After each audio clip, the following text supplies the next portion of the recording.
안녕하세요. 이수진입니다. 이번 시간은 식물재료 세 번째 시간 지피초화류의 특성에 대해서 알아보도록 하겠습니다.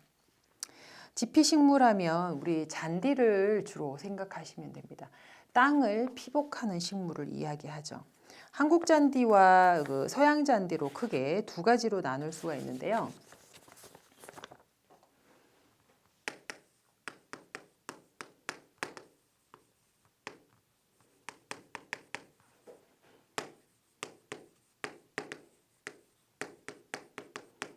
자, 그 온도에 따른 한지형 잔디와 난지형 잔디로 나누고요.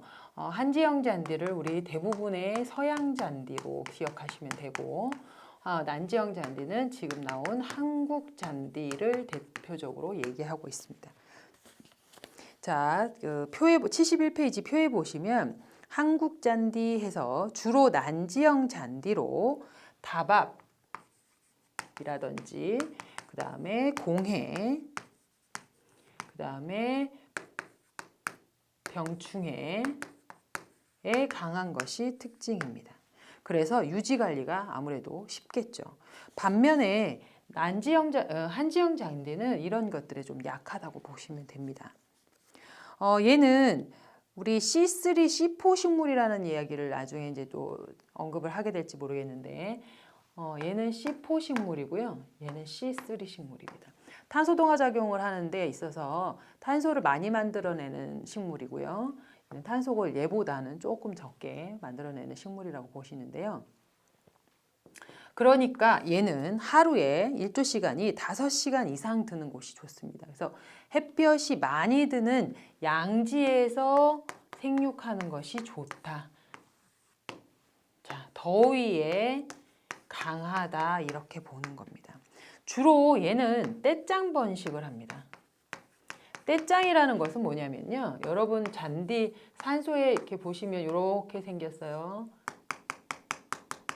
요거를 우리가 떼짱이라고 얘기합니다. 보통 요거를 30cm, 가로 세로 30cm, 두께는 3cm 이렇게 표준 규격을 이야기하고 있는데요. 이렇게 떼짱으로 번식하는 것이 특징입니다.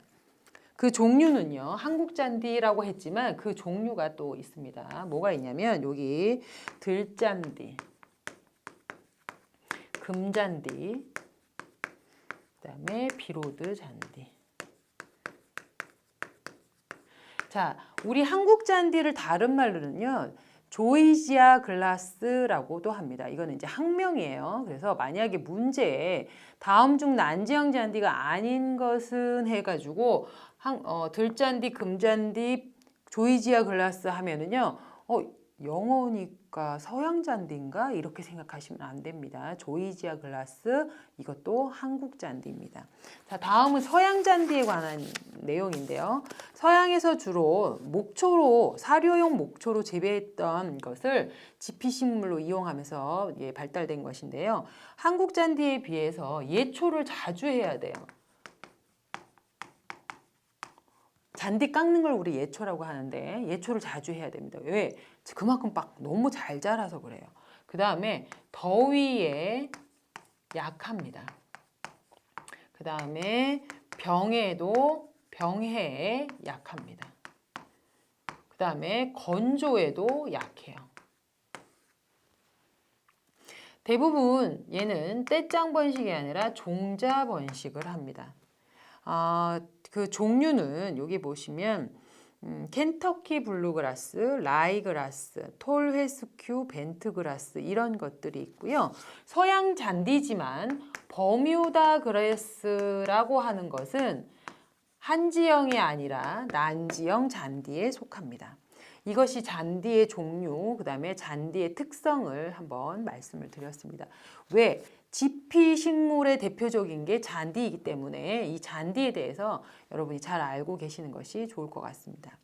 다음은 초본류인데요. 초본류는 지피식물을 이용하는 것이 대부분 보면 맹문동이나 비비추가 많이 이용되어집니다.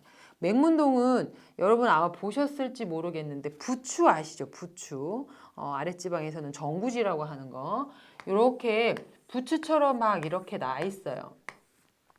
잎이 거의 비슷합니다. 근데 여름에 꽃대가 이렇게 올라와서 보라색 꽃이 피고 이게 가을이 되면 동그란 까만색으로 열매를 맺는 맹문동이 가장 많이 사용되어집니다. 얘는 건조, 그늘, 척박지 이런 여러 가지 악조건 속에서도 잘 자라기 때문에 지피식물로 많이 사용하는 종입니다. 그다음에 비비추 이런 것들도 많이 사용하죠. 자, 그럼 이 지피식물은 어떤 걸 지피식물이라고 하며 어떤 지피식물을 쓰는 것이 우리한테 좋겠는가라는 게 얘기입니다. 그 조건입니다. 일단은 땅을 피복해야 하기 때문에 30cm 이하인 그리고 다년생인 한 해살이 경우에는 한 해 가고 나면 다음에 어떻게 해요?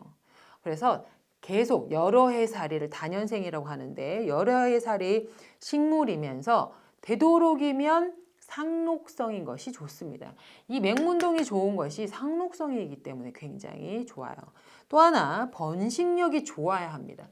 우리 잔디 떼짱을 보면은요. 이렇게 드문드문 잔디를 심어도 1년이면 이걸 다 전체를 피복해요. 그만큼 번식력이 강한 것이 특징입니다. 장점이기도 하고요. 그 다음에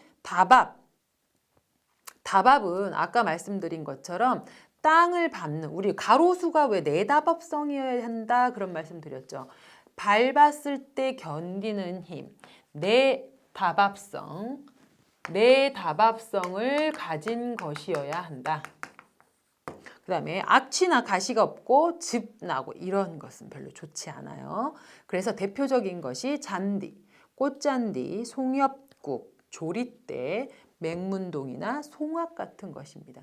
송악은 아마 여러분 아이비라고 해가지고 많이 보셨을 거예요. 이런 것들이 지피식물의 조건이다. 자, 초하류 그 다음에는 이제 지피 말고 초하류에 대해서 알아보겠습니다.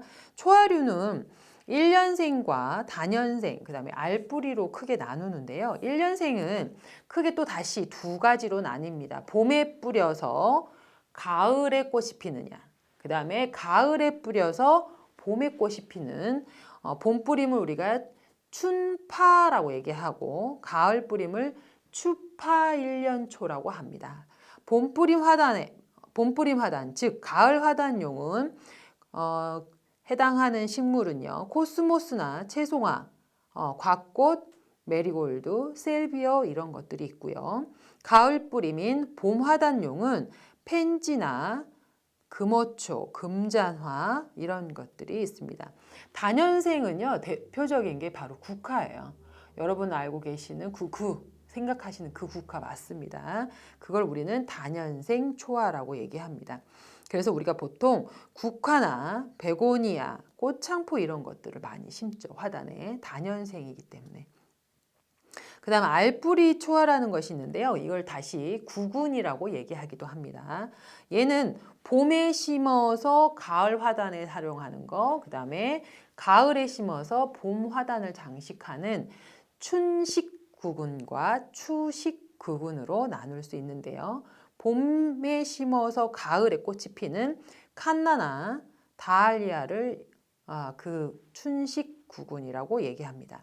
그 다음에 튤립이나 수선화, 백합, 히아신스처럼 가을에 심어서 봄에 꽃이 피는 것을 우리 추식구근이라고 하죠.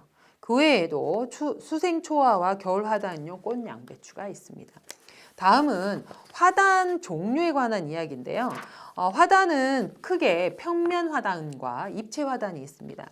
평면화단에는 다시 또 화문화단과 리본화단이 있는데요. 그 다음 포석화단. 자, 화문화단은요. 이렇게 화단을 만들면 여기에다가 모양을 넣는 거예요.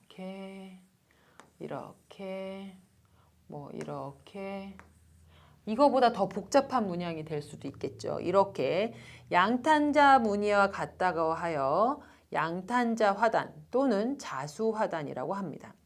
그러니까 여기에 노란색, 여기 줄에 흰색, 여기에 초록색 이런 식으로 색깔이나 이런 걸 달리해서 모양, 무늬를 넣은 것을 화문화단이라고 하고요. 리본화단은 좁고 길게 한 것을 리본화단이라고 합니다. 자, 근데 우리가 알고 있는 여러분 리본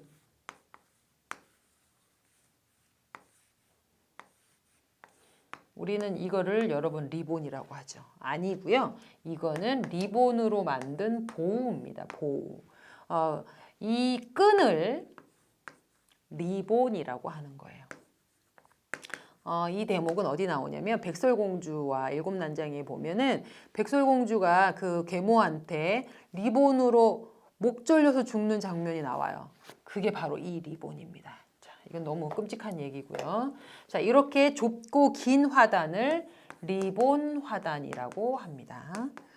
포석 화단은 돌과 조화시켜서 만든 화단을 얘기하고요. 입체 화단은요. 이렇게 단면적인 것이 아니라 높고 낮음이 있는 입체 화단이 있어요. 자, 기식 화단, 모둠 화단은 이렇게 보는 겁니다. 화단이 이렇게 있어요. 그러면 사람이 봤을 때 사방에서 볼 수 있는 겁니다. 자, 큰 꽃을 심고 중간 꽃, 작은 꽃을 심어서 사람이 여기서도 볼 수 있고 이쪽에서도 볼 수 있는 거예요. 자, 그러니까 중앙은 크고 양옆으로 갈수록 작아지는 이거를 우리 기식화단이라고 합니다. 그 다음에 경제화단은요. 건물이 이렇게 있으면 이 앞에 화단을 만들어서 사람이 여기서 보는 거예요.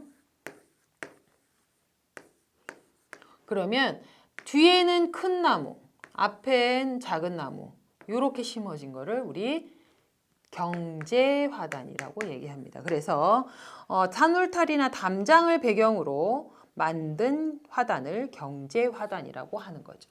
자, 그 다음에 노단화단은 노단식 우리 배우셨죠? 노단식, 계단식, 경사를 계단으로 만들어서 만든 화단을 우리 노단화단이라고 얘기합니다. 여기 하나 빠진 게 침상화단이라는 게 있어요. 침상. 우리 침상원 이렇게 얘기했을 거예요. 밑으로 살짝 내려가서 지면보다 내려간 데 만들어서 사람들이 위에서 아래로 내려다보는 형상입니다. 이렇게 나무를 심어서 이런 거를 우리는 침상화단이라고 합니다. 자, 그러면 이 화단용 초화류의 구비 조건은 뭘까요? 자, 이왕이면 이렇게 화단을 만들어 놨는데 꽃이 한 열흘 만에 져버리면 무슨 소용이 있겠어요? 개화기간이 긴 것이 좋습니다. 개화기간이 긴 거. 그 다음에 키가 너무 큰 것도 우리가 화단이라고 얘기하기가 애매해요. 그래서 우리가 사람 시선으로 봤을 때 약간 내려다볼 수 있는 크기 정도가 적합한 초화류다. 그 다음 외모가 아름다우며 꽃이 많이 달린 거예요. 자, 꽃이 폈는데 여기 막 징그럽게 생긴 꽃이 막 펴요. 그거보다는 색깔도 그다음에 모양도 아름답고 이왕이면 꽃이 많이 펴가지고 풍성해 보이는 것이 좋겠죠. 그다음에 당연하게 병충해가 강한 것이 좋겠습니다. 그래서 이렇게 초화류의 구비 조건과 그다음에 그 화단 명칭에 대해서 알아봤는데요. 그 밑에 73페이지와 74페이지 초반부까지 연결된 이 표는 뭐냐면은 꽃색깔과 초장, 그 다음에 계절별 개화 시기를 제가 표로 정리한 것인데요. 이거는 시험에 나온다기보다는 평상시에 여러분들이 화단 조성을 할 때 참고하셔서 거기에 맞춰서 공부하시거나 도움이 되시리라고 생각하고 만든 겁니다. 왜 이 봄, 여름, 가을, 겨울 초장이 필요하냐면 높낮이에 따라서 우리가 식재를 할 경우에는 초장이 얼마만큼 크는지를 알아야 될 거 아니에요.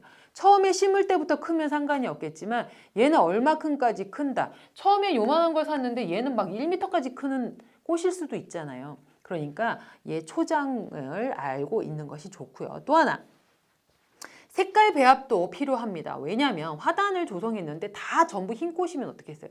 너무 밋밋해요. 그래서 흰색 꽃, 노란색 꽃, 보라색 꽃. 그 다음에 봄 하단 꽃만 다 심었어요. 그럼 여름, 가을은 어떻게 할 거예요?